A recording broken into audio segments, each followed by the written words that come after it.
دلی کی جامع مسجد میں ایک مرتبہ ایک بزرگ فجر کی نماز کے بعد سیڑھیوں پر بیٹھ گئے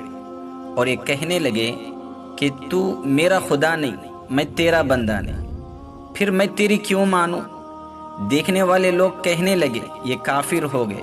کسی نے کہا پاگل ہو گئے۔ جب نماز کا وقت آتا تو یہ بزرگ اندر جا کر نماز پڑھتے اور باہر آ کر بیٹھ جاتے اور پھر یہی بات کہنے لگتے۔ مغرب کے قریب ایک شخص وہاں سے گزرتا ہوا ان کی بات سنا اور کھڑا ہو گیا اور پوچھا کہ حضرت، یہ تو کا مخاطب کون ہے اور یہ بات آپ کس سے کہہ رہے ہیں؟ اس پر ان بزرگ کو ہنسی آ گئی اور کہنے لگے دلی جیسے شہر میں ایک ہی عقل مند نظر آیا، کسی نے مجھے پوچھا ہی نہیں کہ میرے اس تو کا مخاطب کون ہے اور میں کس سے یہ کہہ رہا ہوں، خود ہی سمجھ لیا کہ میں اپنے اللہ سے یہ بات کہہ رہا ہوں، حالانکہ میں اللہ سے نہیں کہہ رہا ہوں۔ پھر اس شخص سے کہنے لگے تو نے بڑی عقل مندی کا کام کیا کہ مجھ سے پوچھ لیا، دراصل میرا مخاطب میرا نفس ہے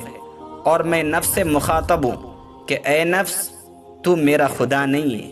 میں تیرا بندہ اور غلام نہیں ہوں، اس لیے میں تیری کیوں مانوں، میں تو خدا کی مانوں گا۔ اس نے کہا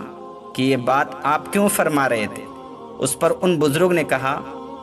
بات یہ ہے کہ آج فجر کی نماز